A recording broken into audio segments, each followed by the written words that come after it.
Sejam muito bem-vindos a mais um episódio do nosso CharaCast, onde moleques com menos de 2 anos de estudo falam sobre qualquer coisa. E hoje eu gostaria de iniciar o nosso episódio com uma pergunta. Você aí, nosso ouvinte, você conhece o Mário? Se não conhece, hoje é seu dia de sorte, porque o nosso episódio de hoje é sobre o excelentíssimo filósofo Mário Ferreira dos Santos, mais uma vez. E para o episódio de hoje eu chamei as pessoas mais especializadas no assunto que eu conheço, que são Durfinzinho Salve. e Vinícius Valtric. Salve, salve. Então, gostaria que vocês começassem falando um pouco sobre quem é Mário Ferreira e sobre o assunto do vídeo de hoje. O podcast é isso. Aí nesse podcast aqui a gente pretende conversar um pouco sobre a 10ª obra dele, da enciclopédia, que é justamente a Filosofia Concreta, que é a obra onde ele estabelece a sua filosofia sob bases absolutamente apodíticas, isto é, sob bases que de nenhuma maneira podem ser negadas sem se incorrer em uma contradição, sem se incorrer em absurdo.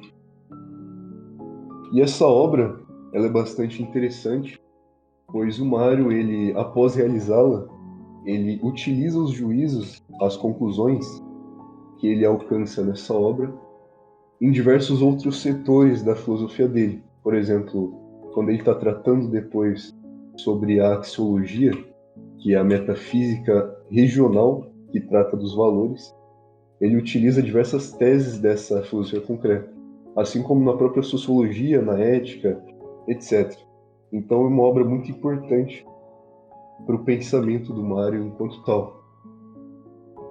Muito bem, e essa obra, como a gente já tinha pincelado um pouco no primeiro vídeo sobre ele, ela se inicia com a tese de que algo há.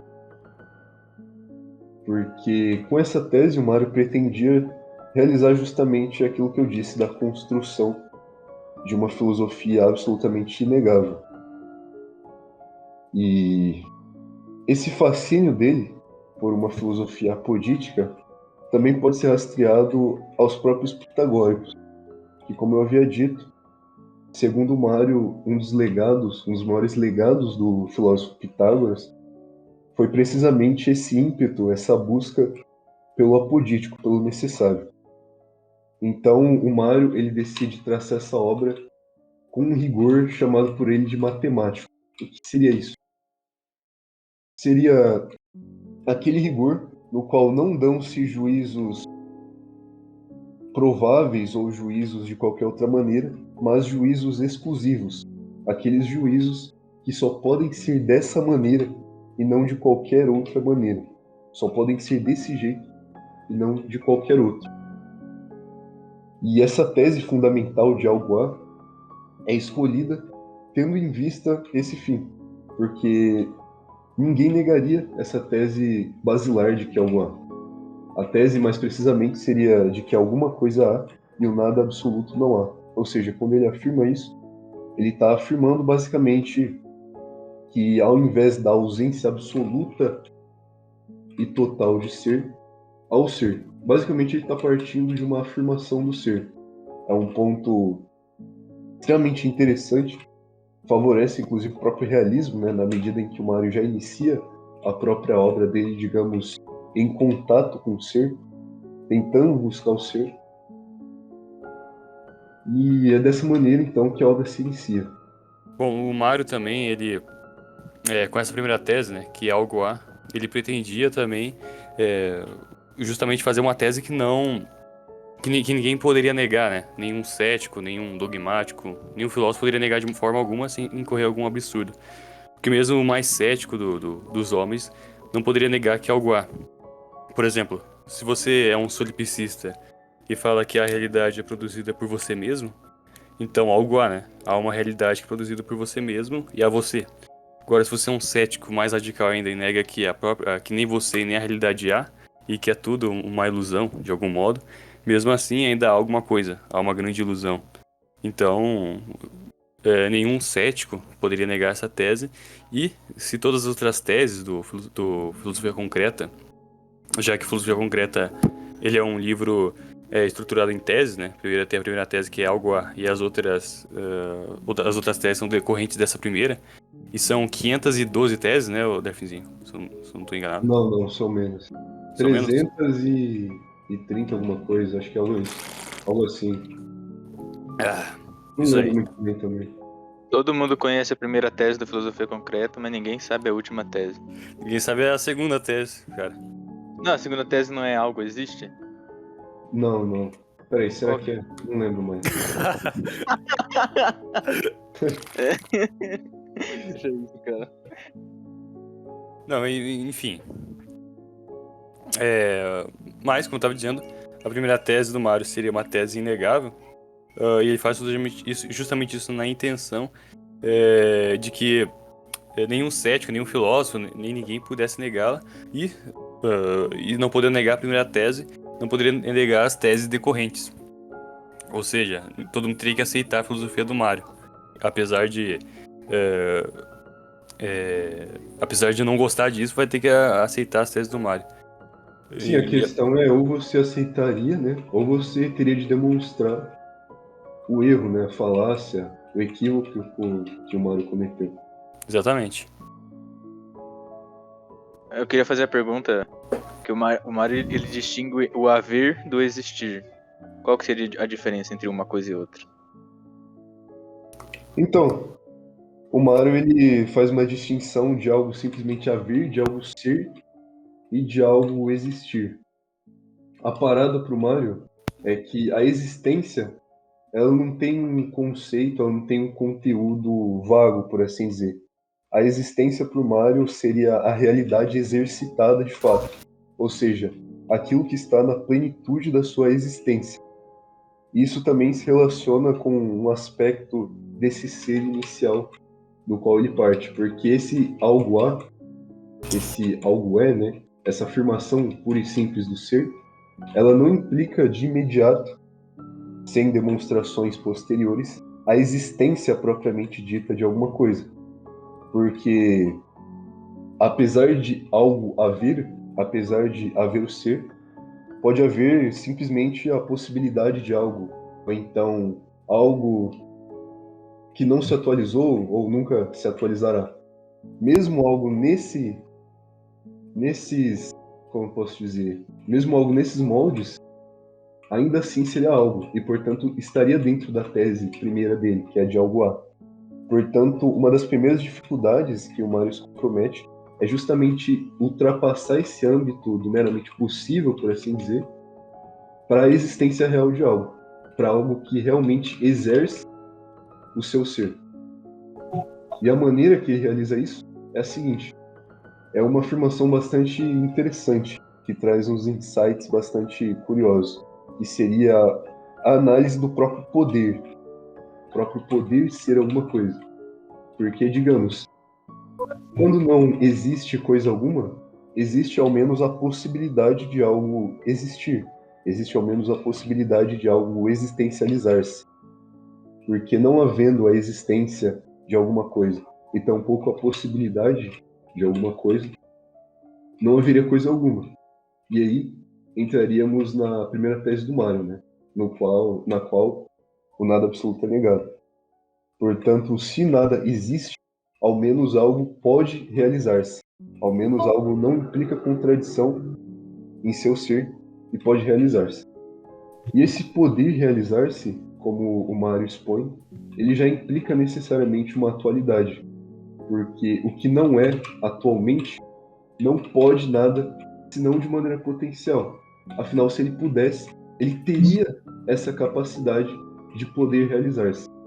Portanto, como é implicado na razão própria dessa possibilidade a capacidade de existir, a capacidade de estar no pleno exercício do seu ser, essa capacidade não poderia estar fundada no não ser, numa mera possibilidade.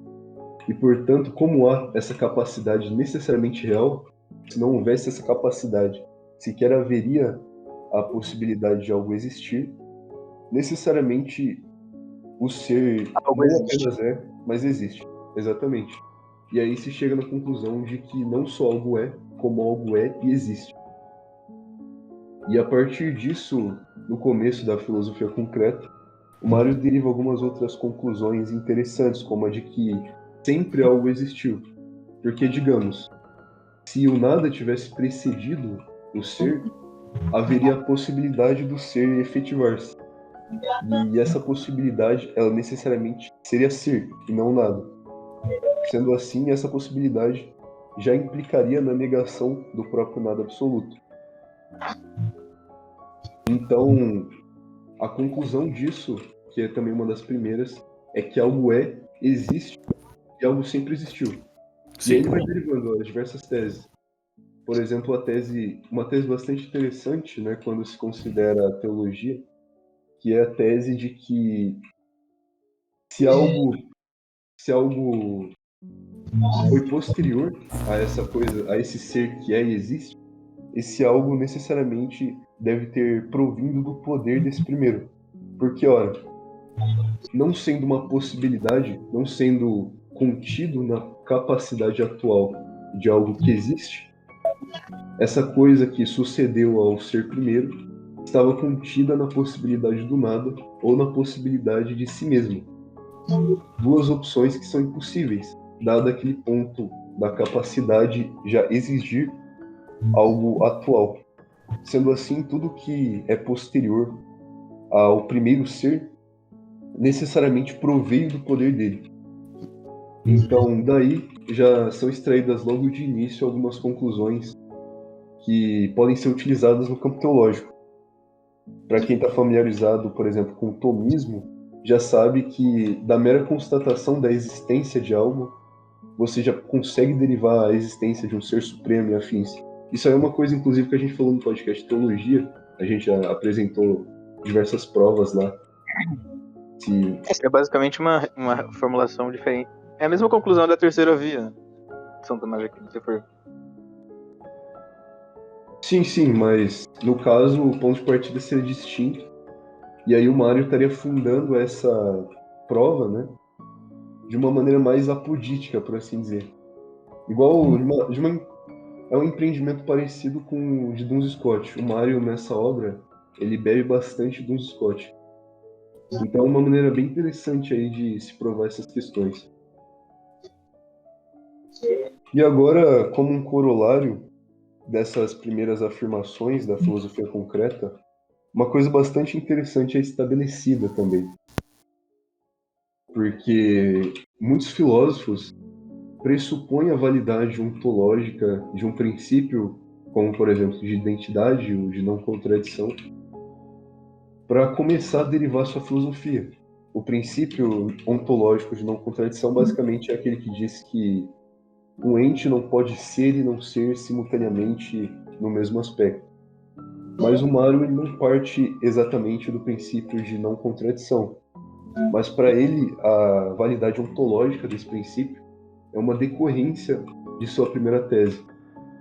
Porque como ser é tudo aquilo que apresenta positividade, por assim dizer, é tudo aquilo que admite uma predicação positiva, mais que ser algo superior ao ser, ainda assim seria ser, na medida em que recebe uma predicação positiva, na medida em que significa alguma realidade e não nada.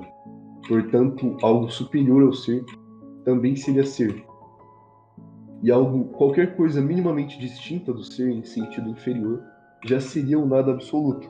E como o que é inferior ao ser é nada, não poderia dar-se um intermediário entre o ser e o nada absoluto.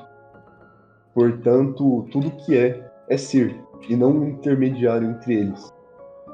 No entanto, quando nós consideramos algo contraditório, algo efetivamente contraditório na realidade, nós não consideramos senão algo que seria um intermediário entre o ser e o nada absoluto.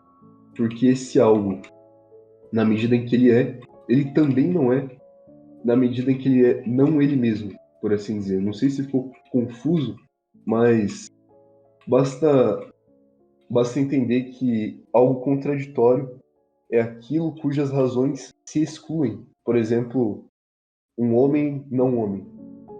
Esse homem não homem Quadrado redondo. seria um quadrado redondo. Por exemplo, nesse aspecto aí, nesse exemplo do quadrado redondo, o círculo ele estaria negando o quadrado na medida em que, para que algo seja círculo e não quadrado, não pode possuir, digamos, pontas, né? Por assim dizer, Quatro não pode lados. possuir ângulos tal como o quadrado possui. Não pode possuir esses 4 lados aí.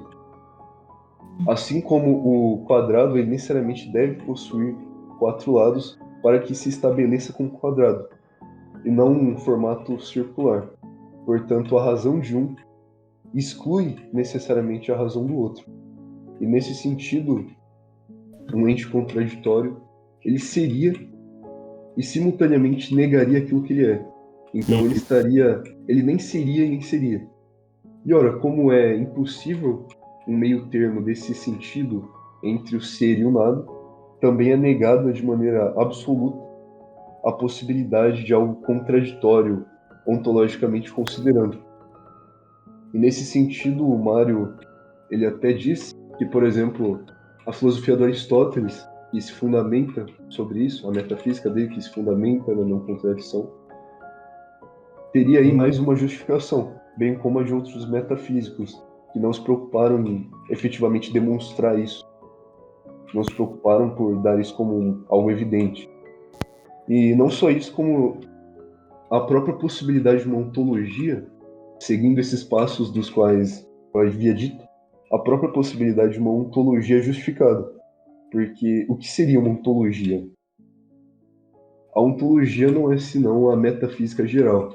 Como a gente havia dito no podcast Metafísica, a metafísica ela é aquela ciência que investiga o próprio ser. E nesse sentido de conceber a metafísica, nós estamos concebendo a ontologia, porque a metafísica ela se divide primariamente em 2 grupos. A metafísica geral, que é justamente a investigação do ser em sua universalidade, e a metafísica especial, que seria a investigação do ser positivamente material, por assim dizer. Basicamente, a teologia natural. Então, enquanto a ontologia empreende uma busca, uma investigação simplesmente acerca do ser, a ontologia, ou melhor, a metafísica especial, ela vai empreender uma busca, uma investigação acerca da realidade transcendente, acerca dos atributos divinos, etc. É assim que o Mário divide a ontologia da metafísica e a teologia natural da metafísica. Basicamente, a metafísica é um gênero do qual essas 2 ciências são espécies, por assim dizer. O adversário que nega uma ontologia ou então uma teologia natural teria de lidar com esses argumentos, nos quais a possibilidade delas seria necessariamente um dos corolários, porque havendo a possibilidade de investigarmos sobre o ser, obviamente a ontologia, a metafísica geral, é justificada, bem como uma de suas conclusões, como acabamos de ver, a teologia natural e afins. Então é um aspecto interessante aí também que já objeta as posições céticas, algumas posições idealistas e afins. Outra coisa que eu queria falar também é sobre o trilema de Munchausen. Como é que é? Munchausen? Trilema de Munchausen. O trilema de Agripa, cara. Enfim. Pode Gostaria ser de também. eu queria falar um pouco sobre esse trilema aí. Que ele seria um problema epistemológico, né? Na verdade, como é um trilema, ele apresenta 3 problemas epistemológicos, né? Sobre a derivação de Epistemológico um... barra ético. Tem a versão ética dele também. Também tem a versão ética, né? Enfim, é um problema... Mas, no geral, ele é um problema... 3 problemas epistemológicos, né? Apresentados sobre porque servem para a derivação de um conhecimento seguro, né? Que ele vai dizer o seguinte, que para você fundamentar um determinado conhecimento, você precisa de uma crença e uma justificação para aquela crença, né? Por exemplo, se eu falo que há um cachorro latindo na rua, isso é uma crença. E essa minha crença se torna um conhecimento quando eu justifico ela. Por que que tem um cachorro latindo na rua? Por que eu tenho essa crença? É porque eu ouvi o cachorro, né? Ou eu vi o cachorro, enfim. Ou alguém me falou que vi os cachorros latindo na rua e tal. Caiu no Então, meio do dado. Já caiu no meio do dado. É muito dado isso aí, cara. Enfim, não vamos puxar esses assuntos aí não, mas o que eu quero dizer é o seguinte, que esse trilema ele vai falar o seguinte, que para todo conhecimento, para você justificar ele, ou você vai ter que partir de uma premissa arbitrária, né? Tipo um conhecimento, um conhecimento básico que é dogmático, digamos assim, e que ele não é justificado, e desse conhecimento você deriva o restante, né? Ou você vai ter que cair numa uma petição de princípio, ou seja, que para justificar um conhecimento você vai ter que assumir ele mesmo nas premissas, né? Assumir a sua conclusão nas premissas e afins. Ou você vai ter que cair num ad infinitum, né? Você vai ter que justificar aquela tua crença infinitamente com outras crenças anteriores e você nunca vai, por fim, você nunca vai justificar aquele teu conhecimento, aquela tua crença e ter de fato um conhecimento. Daí, esse trilema, que são esses três problemas, né? Apresentados para justificação de qualquer conhecimento. Daí o Mario fez. Claro que esse trilema ele vai ter uns problemas internos também, que ele mesmo poderia cair nele próprio, né? Mas enfim, o que eu quero dizer é o seguinte, que o Mário Ferreira, né, com a primeira tese dele, que é algo A, ele já não vai cair nesse problema. Por quê? Porque o fato do trilema, se você fosse tentar pegar essa primeira tese do Mário e aplicar o trilema a ela, o próprio trilema vai ter que assumir essa tese, né? Porque se você falar que esse conhecimento, ele é um conhecimento essa primeira tese é uma tese injustificada, né? Que o Mario não teria como justificar isso aí sem cair um ad infinitum ou qualquer coisa do tipo. Do mesmo modo, ele vai ter que assumir que então há um conhecimento injustificável, né? Então nem mesmo esse telema vai conseguir negar essa primeira tese. Então, de fato, a primeira tese do Mário Ferreira, ela é insuperável. E, se o trilema não consegue refutar a primeira tese, ele não consegue refutar as outras que decorrem dessa. Aham. Não, combinar que esse dilema aí é puro bullshit, né, cara? Esse trilema aí é pura. É puro. É puro Mera luz. de boi. Nem tem como levar a sério uma objeção dessa, cara. Não tem como, cara. Mas enfim, eu só queria falar isso aí porque. Acho que deve ter gente que acredita nesse trilema aí e com isso dá de ver. Porque, pô. Então há alguma coisa, né? Há esse trilema e há o ad infinitum, há o. Aí a petição de princípio, né? Alguma coisa há, né? É impossível. Esse trilema vai ter que assumir que é algo há. E se ele assume que é algo há, ele assume então que. Ele vai ter que assumir as outras teses decorrentes da primeira tese do Mario, né? Sim, cara. E uma coisa que a gente acabou esquecendo de falar, mas que é bastante importante também, é as várias distinções entre o nada que o Mario faz. O Mario ele apresenta, se eu não me engano, 4 distinções acerca do não ser. E é importante deixar claro uma coisa que o Mario diz logo no início, que apesar do não ser absoluto, que é o nada absoluto, não ser de nenhuma maneira, não dar-se, não haver, há ainda o que ele vai chamar de nada relativo, que não é contraditório com a primeira tese do Mario. O nada relativo, ele basicamente é a ausência deste ou daquele ser determinado. É a ausência de algumas coisas. Sim, sim. Por exemplo, quando você diz que não há nada em uma caixa, obviamente você não está afirmando que o ser não há. O que você está afirmando é que a ausência de um determinado modo de ser, por exemplo, digamos, um brinquedo, em uma determinada coisa. E esse nada, ele é possível precisamente na medida em que ele se funda no ser. Porque se esse nada não se fundasse no ser, ele seria a negação de nada. E uma negação de nada não é uma negação. Então esse nada, ele adquire o que o autor vai chamar Quando... de... Oi? E quando você diz que algum ente não existe, sei lá, você diz unicórnios não existe, entra nisso daí também? Sim, sim. No caso, a ausência de um ser possível. A ausência de um ser que não se atualizou, que é o Sim. unicórnio.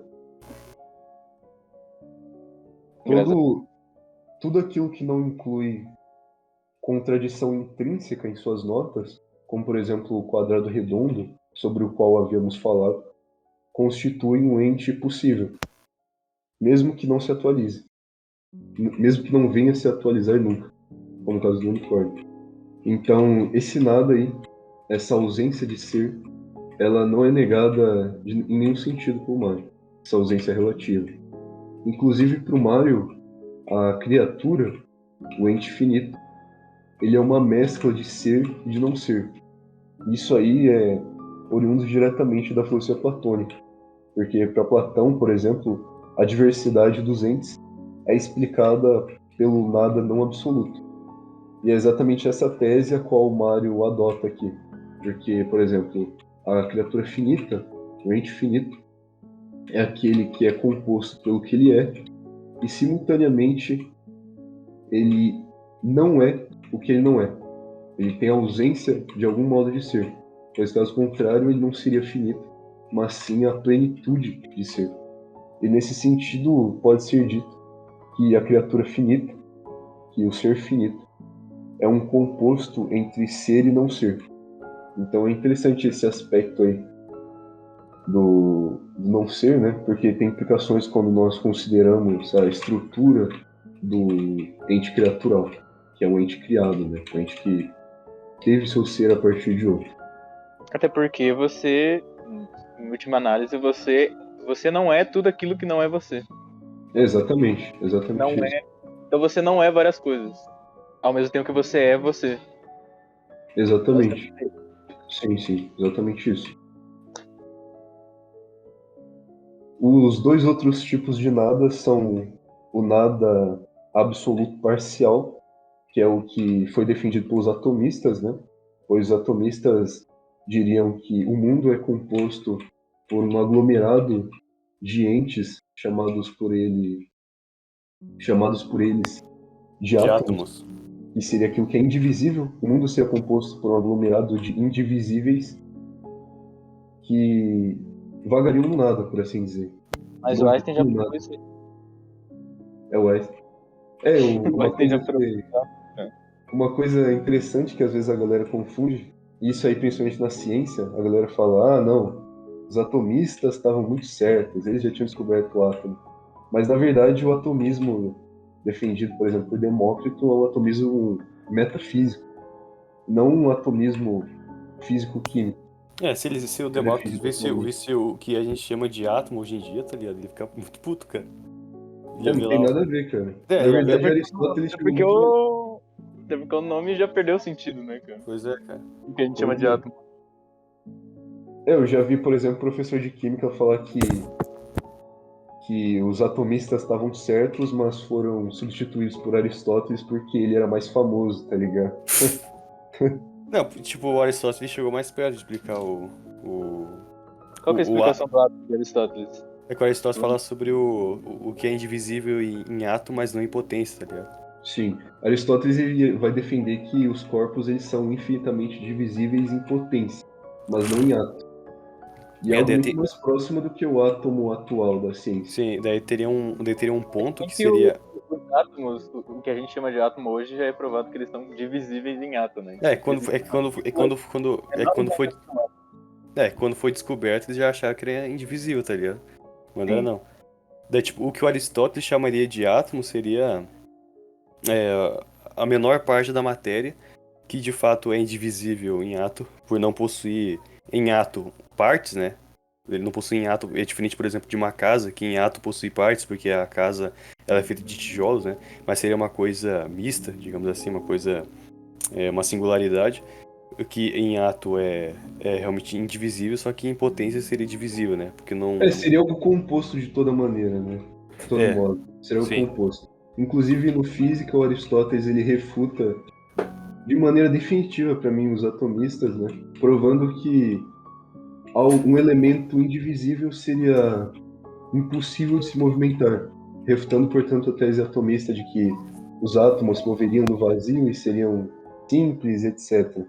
Então, o átomo, ele, digamos, supõe o ponto de partida A e o ponto de chegada B. Quando ele está nesse movimento, ele tende a estar ou em AB ou em BC. No caso, ou ele está no ponto partida ou ele está no ponto de chegada. Ou então ele estaria parcialmente em cada um deles. Só que não poderia estar parcialmente em cada um deles pelo fato de que ele de maneira alguma possui partes.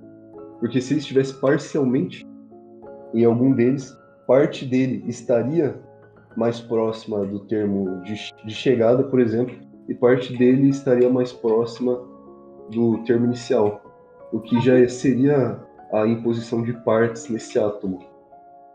E se não fosse assim, ou ele estaria no ponto de partida ou no ponto de chegada.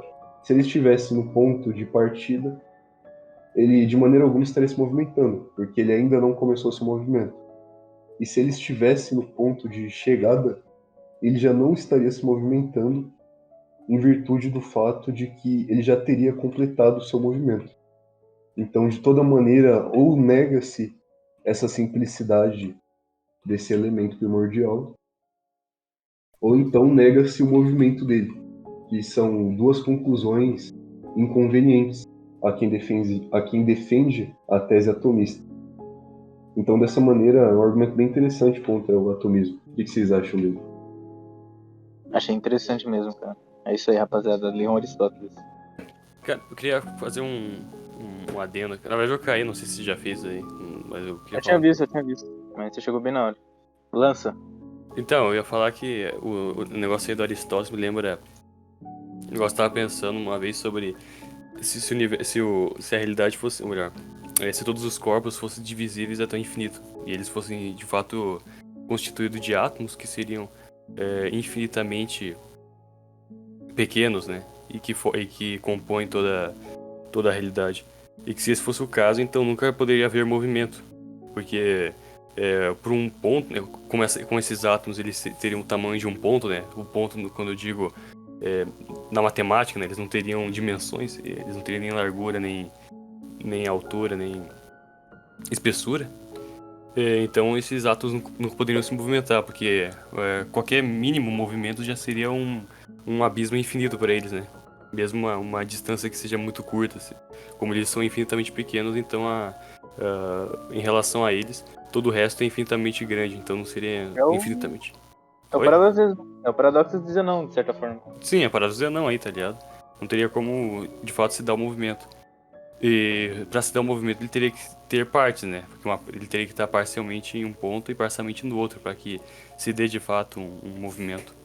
E isso Graças a não... Deus eu sou composto. Tá ligado? E é por isso que não teria como haver átomos aí. Uhum. Inclusive, o próprio Mário ele refuta o atomismo na filosofia concreta de diversas maneiras. Por exemplo, ele refuta o atomismo simplesmente de tabela quando ele prova a falsidade das doutrinas dualistas ou pluralistas. O que seria basicamente o dualismo? O dualismo é uma doutrina que afirma que o princípio de todas as coisas consiste em dois seres, e o pluralismo é a doutrina que afirma que o princípio de todas as coisas é constituído por muitos seres. E no caso, quando ele prova, por exemplo, que há um ser no qual a essência e a existência se identificam, há um ser onde sua existência seja necessária, né? Ele também prova a infinitude desse ser. E essas provas creio que não convém a gente se alongar aqui, pois a gente já tem podcast de teologia natural e afins. Mas provando a infinitude desse ser, ele prova, por exemplo, que qualquer ser distinto desse ser infinito deveria necessariamente possuir deficiência, ou seja, ser um ser que carece de certa perfeição, pois caso contrário ele também seria infinito e se identificaria com esse primeiro ser no qual essência e existência identificam-se. Sendo assim, todo ser que não é um ser infinito é causado na medida em que a identificação da essência com a existência, que seria a condição para que um ser fosse incausado, ela não pode pertencer senão a um único ser, dada o corolário da infinitude. Dessa maneira, todos os outros seres que não são infinitos provêm desse ser infinito no qual a essência e a existência identificam-se. Sendo assim, todas as doutrinas dualistas, ou mesmo a doutrina pluralista, como é o caso dessa doutrina do Demócrito, na medida em que vai afirmar, por exemplo, que o princípio das coisas consiste em muitos átomos, em muitos seres pequenos, né, muitos seres indivisíveis, também cairia nesse problema. Deveria ser buscado, nesse caso, um princípio para esses elementos, e essa busca já os removeria do posto de princípio do mundo material, princípio de todas as coisas, etc. Mas, Delfinzinho, o que é filosofia concreta? Tem alguma coisa a ver com arquitetura? Então, sobre a filosofia concreta, uma coisa que a gente esqueceu de dizer é um esclarecimento a respeito do que o Mário entende por concreto, da oposição desse termo com abstrato, que são coisas bastante elementares e importantes na filosofia dele.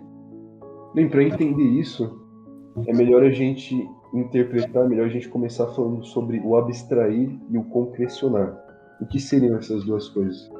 Para o Mário, o abstrair ele tem um sentido clássico, né, de você separar algo de uma totalidade na qual esse algo estava imerso. E o concrecionar é o oposto de abstrair, porque enquanto no abstrair você está pegando algo que está numa realidade total, você está pegando algo que coopera com outras coisas e removendo esse algo do contorno no qual ele se encontra, quando você concreciona, você está pegando esse elemento abstraído e devolvendo a essa totalidade. Sendo assim, o Mário ele diz que muitas filosofias pecam por, na análise dos termos, na análise da realidade, cair em abstracionismo. O que seria isso? O abstracionismo seria justamente considerar o que você separou pelo espírito como algo realmente separado, como algo realmente não imerso naquela totalidade da qual foi abstraída pelo espírito. E a partir desse erro elementar, muitas filosofias absurdas, muitas conclusões absurdas podem ser alcançadas. Portanto, é necessário empreender com o máximo de cuidado para não cair em abstrações desse tipo. Seria um tipo de reducionismo, né? Exatamente. Sim, sim. Seria É você tipo, pegar, É. seria você pegar. a parte, seria você pegar a parte e tratar e tentar reduzir o Tratar. todo aquilo ali. Sim, Tratar como todo. Sim. tratar o todo pela parte. E, tipo, um exemplo de como isso ocorre, um exemplo bem evidente é o fisicalismo, que vai reduzir a realidade ao físico, né? Uma forma de reducionismo. E o Mário trataria o fisicalismo justamente como uma forma de uma filosofia abstracionista, né? Abstrata, na medida que ela É o pega. extremo oposto, né? O idealismo também seria uma forma de abstração. Sim, é quando Abstracionismo, no caso. você pega uma realidade e reduz ela, pega uma parte dela e trata aquela parte como realmente a totalidade dela. O que o Mário vai falar, ele vai falar que essas filosofias, elas atualizam a parte e virtualizam as outras, né? Sim, sim. E daí, nesse aspecto, o, o fisicalismo, até eu lembro que ele, em outros livros dele, ele vai falar um pouco sobre o homem, né? No caso, ele vai tratar sobre o homem, né? Como é que eu poderia chamar isso? Uma antropologia, digamos assim. Ele vai falar que diversas filosofias vão reduzir o homem a uma parte dele, uma parte que constitui ele. Por exemplo, o fisicalismo justamente vai reduzir o homem a suas partes meramente físicas, ou seja, a parte que constitui o físico dele. E reduzindo o homem a isso, vai pegando essa parte do homem e tratando essa parte como um todo, o fisicalismo vai justamente assumir que toda a psique do homem, toda a ação do homem, tudo que constitui o homem se reduz a isso, se reduz ao aspecto físico dele. Daí é isso que defende o fisicalismo. Daí vai cair em determinismo, biologismo e coisas do gênero. Outras formas viciosas seria o psicologismo também, que vai reduzir o homem somente à psique. Ou o coletivismo, que vai reduzir o homem justamente à coletividade. Essas filosofias, elas justamente, pela análise, que o Mário fala, análise dialética, dialética dele, ele vai analisar que essas filosofias, por um lado, elas estão certas em dizer que o homem ele não existe sem esses aspectos, né? O fisicalismo está certo em dizer que o homem não existe sem o aspecto físico, que o coletivismo está certo em dizer que o homem não existe sem o aspecto coletivo e assim por diante. Só que eles pecam justamente em dizer que o homem se reduz a isso, né? Até fazer um paralelo com isso, não quer dizer que aquilo aquele aspecto ele é necessário para que o homem exista, que aquele aspecto é suficiente, né? Por exemplo, o aspecto físico e o aspecto coletivo são aspectos necessários, porém não são suficientes para que o homem exista. Daí disso, o Mário vai falar, por exemplo, agora vai falar sobre o homem concreto. O que é o homem concreto? A concretude seria então a totalidade da coisa, que é o oposto do abstrato, que só pega uma parte, enquanto o concreto pega o todo. Então, o homem concreto seria o homem visto de todos os seus aspectos, e não somente de um aspecto ou de alguns. Né? E é isso que o Mário entende por concreto e abstrato. No caso, por exemplo, do fisicalista, que o Capi havia citado, o físico, ele fazendo seu trabalho, ele naturalmente vai... Tá, voltei. Mas então, ele vai considerar, né, exercendo sua profissão, os aspectos físicos de uma certa coisa. E até aí tá tudo certo. Ele está trabalhando, está analisando uma determinada matéria sob um certo aspecto. No entanto, o problema, e é aí que surge o abstracionismo, é aí que surge a forma viciosa de consideração, é quando ele julga que essa realidade, que é uma realidade separada do concreto, é a única realidade. E assim ele atualiza, ou seja, ele dá relevância, ele considera unicamente essa parte que ele separou do resto e virtualiza, ou seja, ele despreza, inibe o resto, ele inibe as demais partes.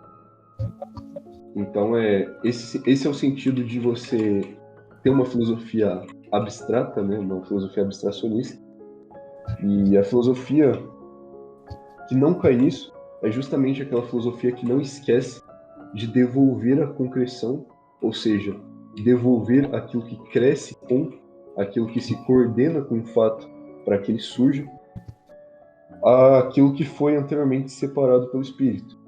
Então é daí que vem o concrecionar, ou seja, você está concrecionando quando você está devolvendo um fato ao seu contorno, por assim dizer, pois nada encontra-se abissalmente separado da realidade, de tal maneira que não encontre-se relacionado com outra coisa. E nesse Exatamente. sentido de abstrair e concrecionar, você tem a filosofia concreta, né? Aliás, tem o problema dos especialistas, né, que o Mário vai falar também.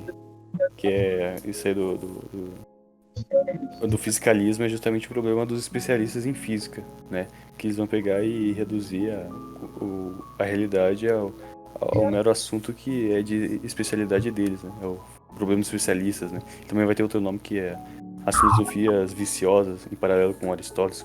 O Aristóteles vai falar sobre as virtudes e os vícios. Também sobre que uma filosofia viciosa é aquela que apela aos extremos de uma realidade. No caso, ao que se entende por abstrato. Enquanto a filosofia mais virtuosa, né, que apela para o meio termo, é aquela que não apela para essas radicalizações.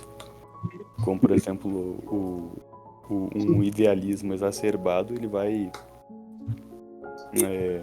Claro, isso foge um pouco sobre isso aí, mas eu acho interessante falar, né? Que é essa filosofia, uma filosofia viciosa, como, por exemplo, um idealismo exacerbado, é justamente aquele que vai apelar por um extremo da realidade, vai reduzir toda a realidade, por exemplo, ao ego, né? Ao eu, que seria um solipsismo, né? Ou, por exemplo, o empirismo, ou o nominalismo, que vai radicalizar como pode dizer, vai pegar um determinado problema, né? E vai solucionar ele apelando para uma radicalização das posições, né? Porque o nominalismo vai falar que não existe universais, por exemplo. Daí eu acho interessante como o Mário ele trata as filosofias que ele vai chamar de filosofias viciosas, né? Que apelam aos Uhum. vícios, aos extremos, né? E não a um meio termo. Maconha. É, No caso, por exemplo, no livro Filosofia da Crise, o Mário ele vai nomear essas filosofias abstratas, né, como filosofias de crise. São aquelas filosofias que, digamos, caíram na crise, né? Crise vem de crisis, do conceito grego, que significa abismo, separação, juízo também, etc. Foi de O base, né? Mário... Oi? Foi de base. Foi de base. Mas a gente não vai falar tanto do Filosofia da Crise, que aí já ia exigir outra análise, outro podcast. Mas basicamente essas filosofias serão filosofias de crise, na medida em que estabeleceriam esses abismos intransponíveis entre as coisas. E nesse sentido cairiam na crise, né? Cairiam no problema da crise. Então a filosofia concreta do Mário é justamente aquela filosofia que não cai em nenhum abismo. É a filosofia definitiva. Assim Bom, dizer. no caso, o Mário ele concebe a crise como inerente à existência. Só que a questão é que as crises podem ser aumentadas pelo espírito. E aí, por isso, inclusive, ele considera a crise como uma categoria do ser finito, né? Além daquelas clássicas. Porque todo ser finito, na medida em que é finito, ele é crítico na medida em que ele é o que é, ao não ser as outras coisas. E, portanto, separar-se de todo o resto. E aí já se estabelece uma certa separação entre o ser finito e as outras coisas. No caso, Deus, por exemplo, não teria crise, né? Não estaria imerso na crise, na medida em que tudo que é distinto de Deus, apesar de ser distinto, é dele, é do poder dele. Então ele não estaria sujeito à crise, mas todo ser finito estaria. Aí vai todo o desenvolvimento, ele leva a crise para vários setores, etc, etc. E até chega a falar a investigar a crise, por exemplo, na sociologia. Basicamente, ele empreende uma investigação da crise em todos os setores. Bem interessante o livro Filosofia da Crise. Mas agora, em relação ao concreto, o concreto, ele disse filosofia concreta precisamente por fundar-se no ontológico, fundar-se na necessidade da própria coisa. E essa necessidade da própria coisa, né? Essa busca pela necessidade da própria coisa, seria também o exercício do que o Mário chama de dialética ontológica, porque uma premissa ela é dialético-ontologicamente certa, segundo o filósofo, quando a necessidade surge não de uma esquemática humana, não de uma concepção meramente humana, mas sim de necessidade do próprio conteúdo da coisa. Por exemplo, a anterioridade implica a posterioridade, o anterior implica o posterior. E essa necessidade, ela advém não de uma construção meramente abstrata, mas sim do próprio rigor ontológico do anterior. Sendo assim, seria algo dialético ontologicamente certo. E toda a filosofia concreta, no empreendimento sobre o qual estamos falando, é uma busca sobre esses conteúdos. E aí, no caso, esse modo de raciocinar, esse modo que busca essas razões ontológicas, seria um dos 3 modos de raciocinar que o Mário fala na filosofia concreta. O primeiro seria justamente esse, né? Que é o raciocinar ascendente, porque você busca essas razões eternas, por assim dizer, que fundamenta todo o resto. O segundo modo de raciocinar seria o modo lógico formal, que é um modo que funda-se no ontológico e estabelece-se como um intermediário entre esse e o último. E por último, o raciocinar descendente. E é nesse raciocinar descendente que surgem, por exemplo, as dialéticas do Mário. No caso, a dialética em sentido clássico, que seria um esclarecer através de ideias. A decadialética, que é a investigação de uma determinada matéria em seus 10 campos com suas oposições, por exemplo, extensidade, intensidade, emergente, predisponente, etc, etc. Sobre a intensidade e a extensidade, a gente já falou no último podcast. E além da decadialética e da dialética comumente considerada, também entra nesse último campo, nesse último modo de raciocinar, a pentadialética, que é uma dialética que se estabelece investigando o que o Mário chama de tensões das coisas. O que seria isso? Seria basicamente investigar uma determinada matéria em tudo aquilo que a engloba. E no caso, a pentadialética consistiria de 5 providências, que seria a unidade, no qual você considera o fato tomado em si mesmo. Aí depois totalidade, que é você considera o fato como pertencente a uma certa totalidade, por exemplo, uma célula pertencente a um sistema celular, né, a um organismo, e por aí vai. Aí depois da totalidade você tem o sistema, ou melhor, a série, que é que essa totalidade que foi considerada seria-se com outras totalidades e forma um sistema maior. E aí depois da série você tem o sistema, que é que basicamente isso também se entrosa com outras totalidades. E depois é o universo, que é quando você considera em sentido mais geral ainda. Então a decadialética é uma providência nesse sentido, onde você pega um fato isolado e vai conectando ele com o ambiente que o cerca. E por isso ela entra nesse aspecto descendente do raciocinar. Porque o raciocinar descendente é aquele que pega as razões, né? Pega, por exemplo, as razões que foram alcançadas com o raciocinar dialético ontológico, que é descendente, e desce essas razões à realidade concreta. Então, com essas providências, o Mário acredita evitar ter seu próprio pensamento imerso no abstracionismo. E esses métodos dialéticos são bastante interessantes, podem ser utilizados basicamente para qualquer matéria que estiver sendo investigada.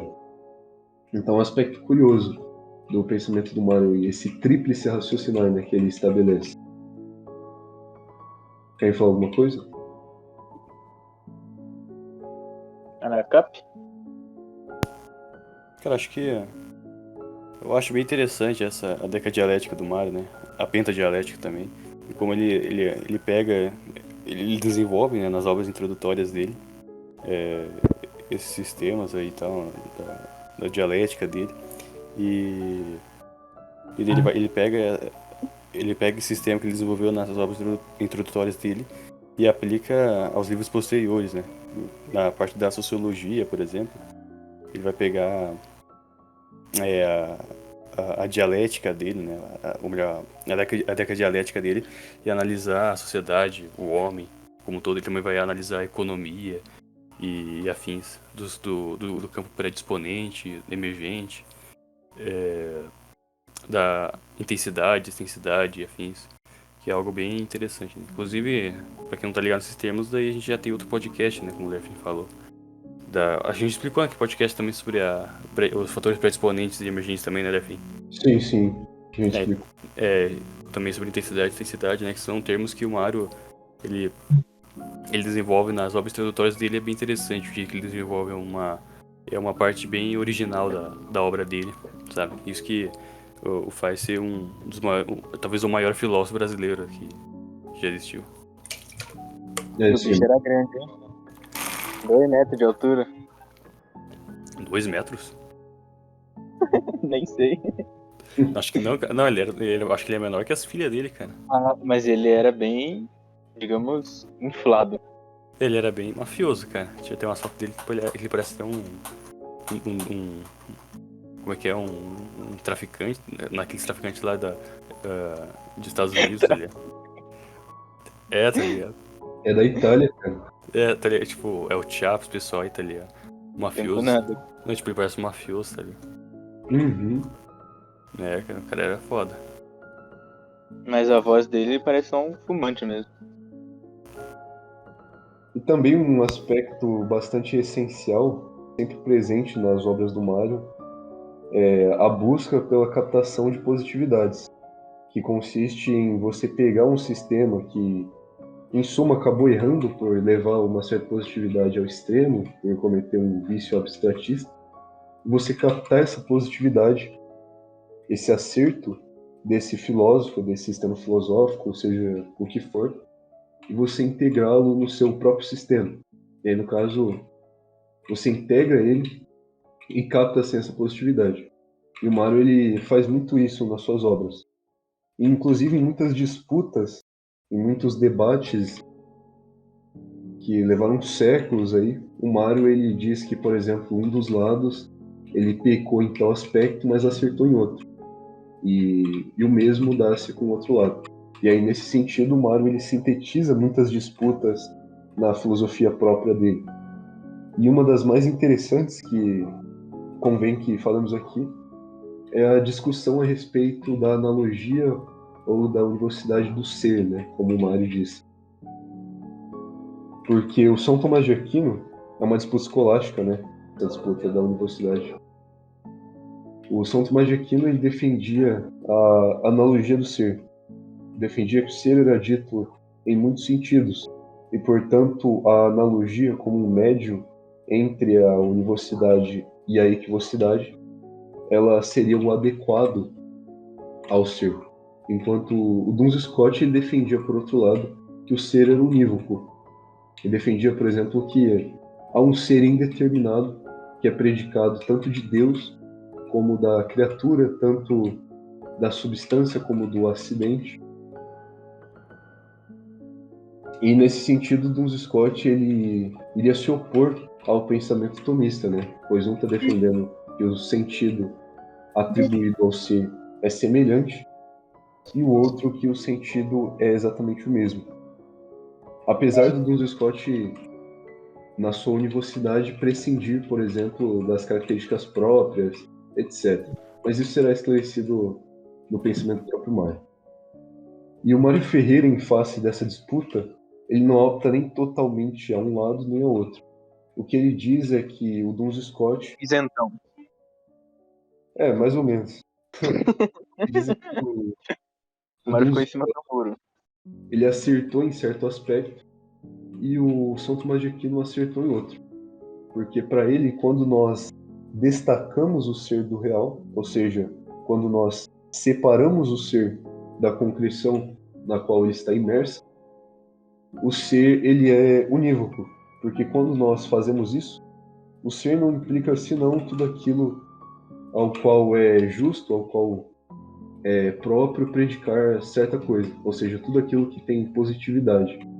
E nesse sentido, pura e simplesmente, o ser seria unívoco, porque nessa positividade, a qual é predicado no ser confuso, né, nesse ser abstrato, está contida confusamente todas as diferenciações, as equivocidades, as analogias, etc. Porque quando dizemos que, por exemplo, que João, um ser humano, e um boi são, apesar desse são como pura e simplesmente predicação positiva, ser idêntico, no conceito dele está implícito todas as diferenças. Por exemplo, que João é um animal, que João é um humano e que o boi é um boi, etc, etc. Tudo isso estaria, digamos, desconsiderado atualmente nessa afirmação do ser. E nesse sentido, o Mário Ferreira concorda com o Duns Scott. No entanto, o Mário afirma que quando nós consideramos o ser concreto, ou seja, o ser não separado do real, deveríamos afirmar a univocidade, pois o ser que não está separado do real é um ser que apresenta-se com semelhanças e diferenças em relação aos outros. Esse é um aspecto curioso também, pois o Mário parece conceber a analogia de uma maneira um pouco diferente dos escolásticos, pois enquanto era concebida nos escolásticos como um intermediário entre a equivocidade e a univocidade, para o Mário a analogia é concebida como uma síntese da semelhança e da diferença. No caso, a diferenciação é sutil, mas permite essa síntese que o Mário empreende, porque quando nós consideramos o ser destacado do real, nós consideramos todos os seres unicamente pela sua semelhança. Portanto, está aí afirmada a univocidade. Entretanto, quando nós consideramos os seres na realidade, nós consideramos eles enquanto sínteses de semelhanças e diferenças, quando comparados com os demais. E nesse sentido, então, é afirmada a analogia. Ele até diz nos comentários ao Categorias do Aristóteles que, se fôssemos considerar nesse sentido, todos os conceitos seriam análogos. Porque, por exemplo, mesmo o mais diverso, mesmo dois conceitos nos quais a diferença entre eles seja absurda, eles ainda assim receberiam a predicação positiva de ser. Eles ainda assim seriam algo, não nada. E nesse algo, eles se analogariam. E um aspecto interessante também é que essa univocidade, essa semelhança que reside na analogia, é o que o Mário vai chamar de logos analogante. Então, com esse logos analogante, que está presente mesmo nas coisas, nos seres mais diversos, todos eles ainda assim são dignos de certa univocidade, porque eles univocam-se precisamente nesse logos, apesar de não univocarem-se absolutamente. No caso que eu havia falado a respeito do homem e do boi, por exemplo, eles não identificam-se de maneira concreta no aspecto formal remoto, porque a forma do homem é a forma do homem, né, obviamente, e a forma do boi é uma forma do animal bruto, a forma do boi. Então, nesse sentido, eles equivocam-se. Todavia, quando consideramos, por exemplo, o aspecto formal da animalidade, eles se identificam, se univocam nesse aspecto.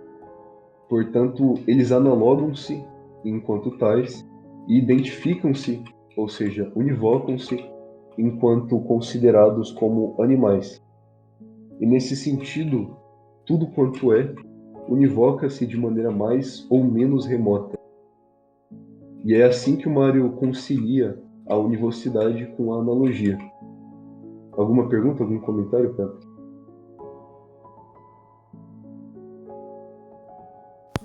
Nem comentário. Certo. Então vou continuar a respeito desse ponto.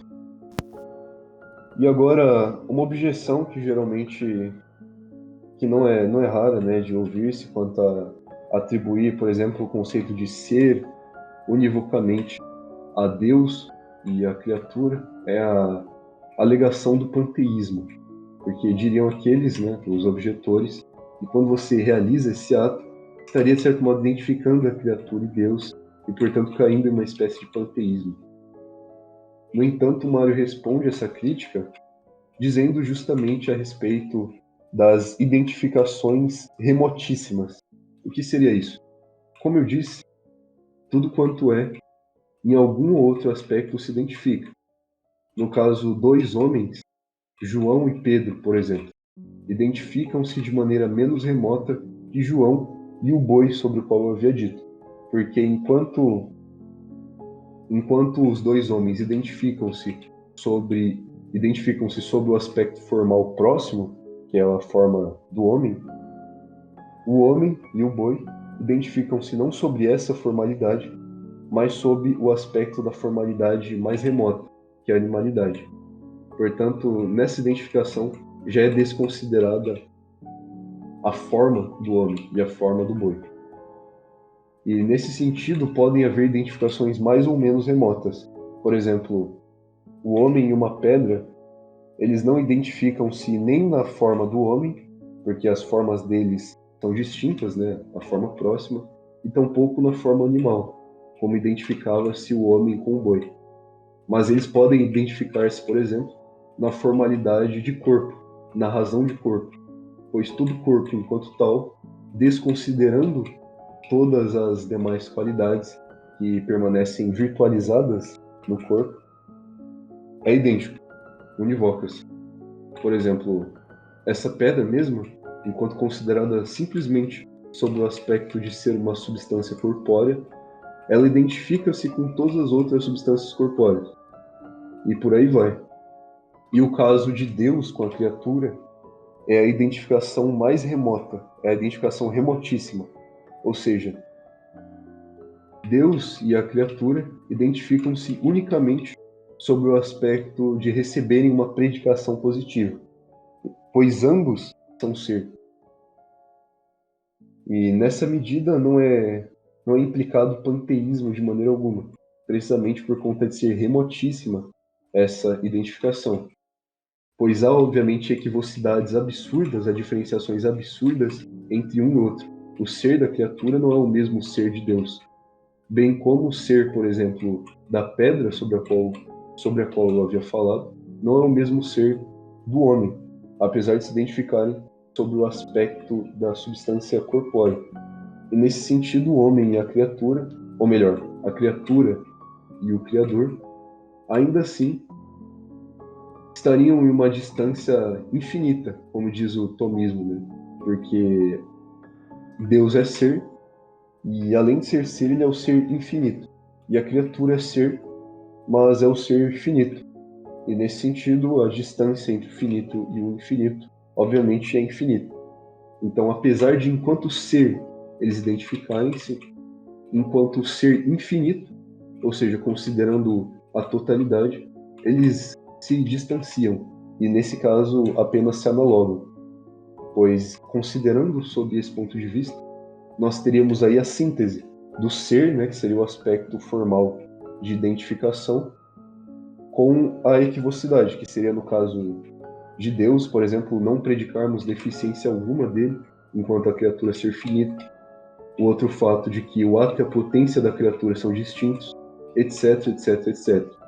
Então, essa posição da univocidade passa longe de um panteísmo ou qualquer coisa desse gênero.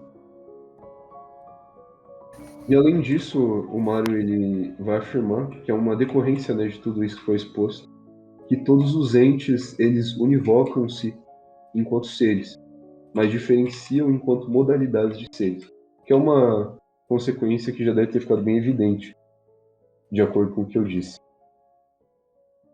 Eu queria fazer uma pergunta. Eu tô com a mão aqui levantada. Pode Vocês não fazer. tão vendo. Mas eu queria falar sobre também essa questão do ser. O Mário, ele vai falar lá na tese cento e poucos, nem sei qual que é exatamente, mas que os seres finitos, eles não se identificam absolutamente consigo mesmos. O que isso significa? Ah, sim. Então, isso aí é uma coisa que o Mário já vem falando desde a filosofia. Isso aí é uma coisa... Coloca assim na thumb, negou o princípio de identidade. Eu vou colocar assim, cara. Fica muito com uma seta vermelha assim pro Mario, tá ligado? Beleza, vou fazer isso aí, cara. Vai ficar muito bom. Mas dá, Leider. Então, no caso, ele vai dizer que todo ser finito não identifica-se em sentido absoluto consigo mesmo, porque todo ser finito conhece mutações que não identificam-se com eles próprios. Isso aí relaciona-se com o que ele concebe como ser absolutamente simples, por exemplo. Porque no caso do ser absolutamente simples, do ser imutável, ele é aquele que, sob todos os aspectos, não é senão ele mesmo, pois tudo identifica-se com ele mesmo. No caso, a potência de Deus identifica-se com Deus, etc, etc. Isso é uma tese bastante conhecida já. No entanto, como isso não dá-se no ser finito, a atividade dele não identifica-se com ele, é contingente a ele e poderia não ser, porque se identificasse com ele, necessariamente, à medida em que ele é, aquilo ocorreria. Mas como não é o caso, as suas transições, o seu devir, essas mutações acidentais, não identificam-se nesse mesmo sentido com o ser finito. E é nessa medida que ele afirma que o ser finito não identifica-se consigo mesmo. Mas, apesar disso, ele vai dizer que identifica-se consigo mesmo no aspecto formal, né? No caso, todo homem ele é necessariamente homem, mas não é necessariamente o homem que conhece tal ou tal transição.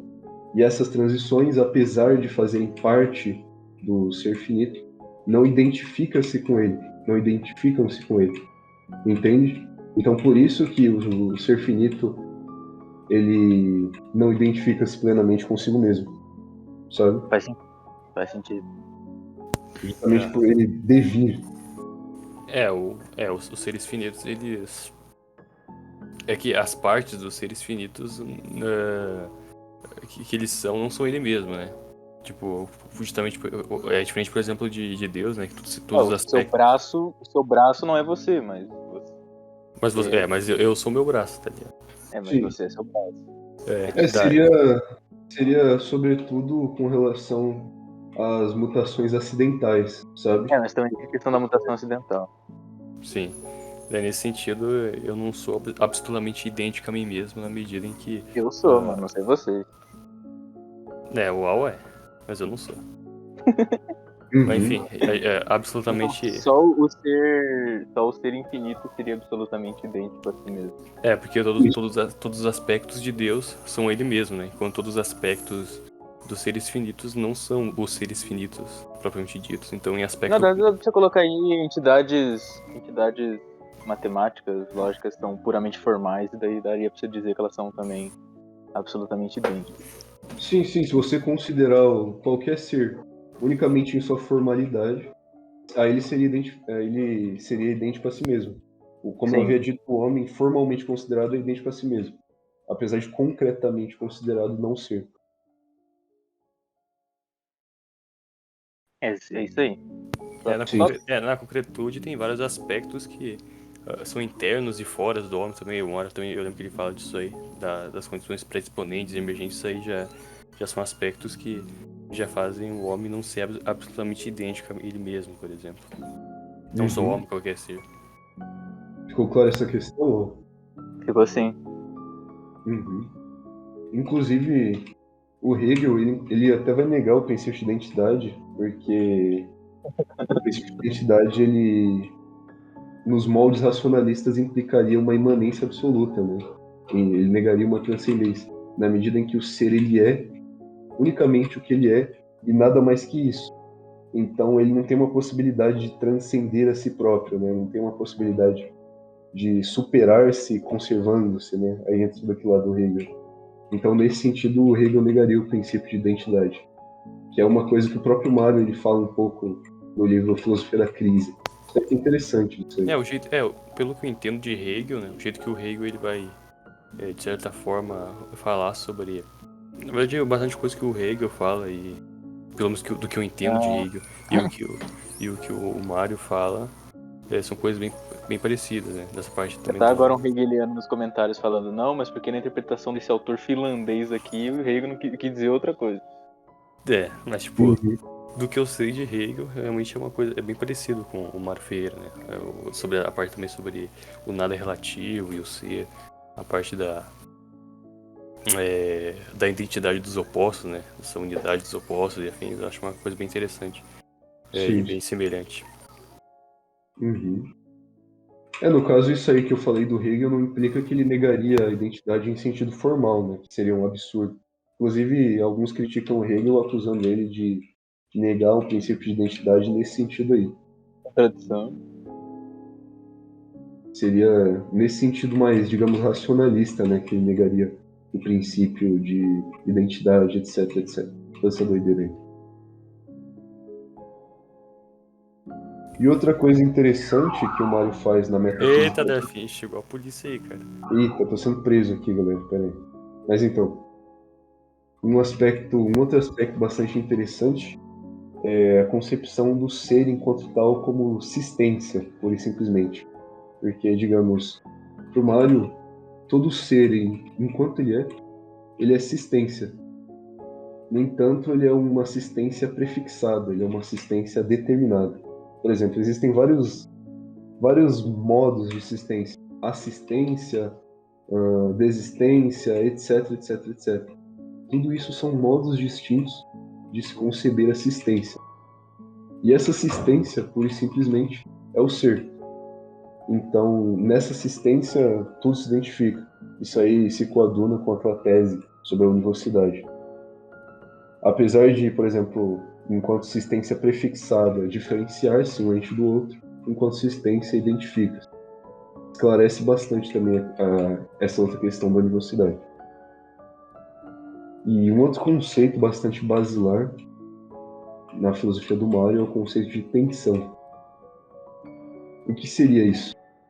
A tensão ela seria uma unidade que é qualitativamente distinta, qualitativamente diferente dos elementos componentes, dos elementos que a compõem. Por exemplo, a sociedade para o Mário constitui uma tensão, na medida em que nela emergem propriedades qualitativas que não encontravam-se em cada uma das partes. As partes que compõem a totalidade, que compõem essa tensão, que é qualitativamente distinta, elas superam-se ao mesmo tempo que se conservam. E isso aí é uma outra coisa interessante que o Mário ele pegou do sistema hegeliano. Porque no sistema hegeliano você tem aquele termo alemão, eu provavelmente vou pronunciar errado, mas aquele lá, Aufhebung, sabe? Eu sei. Aufhebung. Aufhebung. Aufhebung, tá ligado? Aufhebung, né? Assim pronuncia. É Aufhebung. Aufhebung. Nem sou alemão. Não sei. Calma aí, deixa eu pegar aqui no Google Tradutor. Não, vamos deixar assim mesmo, não dá pra entender. Todo mundo sabe o que é Aufhebung, cara. Todo mundo sabe. É um termo que significa superar e conservar, tipo, ao mesmo tempo desse termo, aí não dá de traduzir em português, porque não tem uma palavra pra traduzir. Sim. Algumas traduções, por exemplo, são supra-assunção, supressão. Tem várias traduções aí. Mas esse termo, ele basicamente consiste, principalmente na maneira como o Mário o absorve, na síntese de dois termos. Na síntese de um superar e, simultaneamente, nessa superação, você tem uma conservação. Então, esse termo implica a parte ela ir além de si mesma, mas ao mesmo tempo conservar-se como parte. Porque na tensão, no todo, que é qualitativamente distinto, a parte que anteriormente não mostrava uma propriedade, ela agora revela essa propriedade a qual estava virtualizado nela enquanto parte. Ou seja, existia certa qualidade que na parte, enquanto parte, não poderia nunca atualizar-se, apesar de estar nesse estado de latência nessa parte. Todavia, quando essa parte, ela, em conjunto com outras partes, forma uma totalidade, essa parte, ela supera-se a si mesma na medida em que, por si mesma, ela não poderia se atualizar de tal maneira. Mas formando essa totalidade, ela atualiza. E, portanto, essa parte, ou melhor, esse todo, ele possui qualidades que não se encontravam nas partes, ao menos de maneira atual. Então, o todo, enquanto considerado dessa maneira, ele inibe, ou seja, virtualiza as partes e atualiza-se enquanto todo. E as partes, na totalidade, são, digamos, desprezadas, inibidas. Nesse sentido, o Mário ele vai dizer sobre aquela polêmica lá de que se o todo é ou não maior que as partes, que o todo é distinto das partes em sentido qualitativo, mas identifica-se com as partes em sentido quantitativo. E o exemplo que o Mário ele emprega nessa questão é o exemplo da água, é o exemplo do H2O. O oxigênio, ou melhor, é isso aí, o hidrogênio e o oxigênio são os elementos constituintes da água. Eles por si mesmos não apresentam em ato as qualidades da água. No entanto, quando eles se agrupam de tal maneira que dê-se a água, essas propriedades aparecem. Há uma mudança qualitativa aí. E nesse sentido, tanto o hidrogênio quanto o oxigênio são desprezados, são inibidos, para que a água, enquanto água, se atualize. E aí, por exemplo, algum físico ou químico poderia dizer que a água nada mais é que a junção desses elementos e, portanto, nada disso faria sentido, né? Seria simplesmente a soma de tal elemento com tal elemento. Só que a questão que o Mário responde com relação a isso é que quando você diz que a água é simplesmente a soma do hidrogênio com o oxigênio constituídos de uma tal configuração, você está considerando a água em sua quantitatividade, ou seja, você está considerando a água em seu aspecto quantitativo. E uma vez que o todo identifica-se com as partes em sentido quantitativo, realmente é necessário que essa identificação quantitativa, né, essa quantitatividade, seja assim mesmo. Só que considerando na qualitatividade, por assim dizer, da água, aí você enxerga esse superar que o Mário fala, esse superar, esse transcender as partes.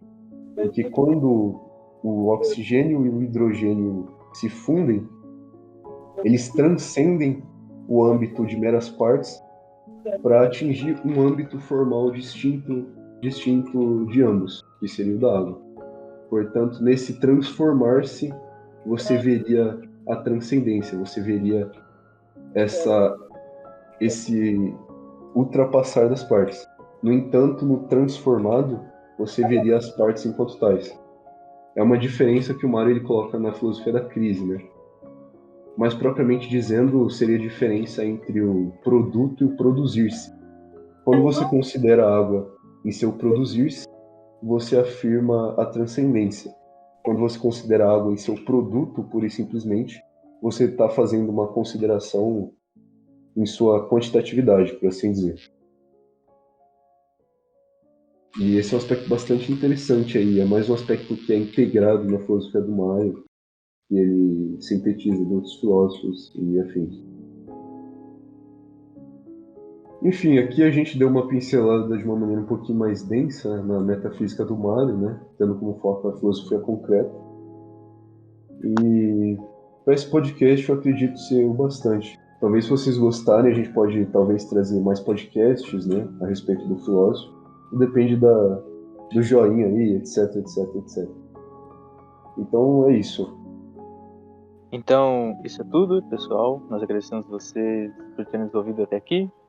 E nós te pedimos também para que deixem o seu like, se inscrevam no canal se ainda não são inscritos, ativem os sininhos para receber os novos vídeos sempre que forem lançados e deixem nos comentários o seu feedback, deixem também sugestões do que vocês gostariam de ver nos próximos episódios, nos próximos podcasts. E é isso. Até a próxima. Falou. Falou. É isso aí, rapaziada. Cara, a gente tava muito bêbado nesse podcast.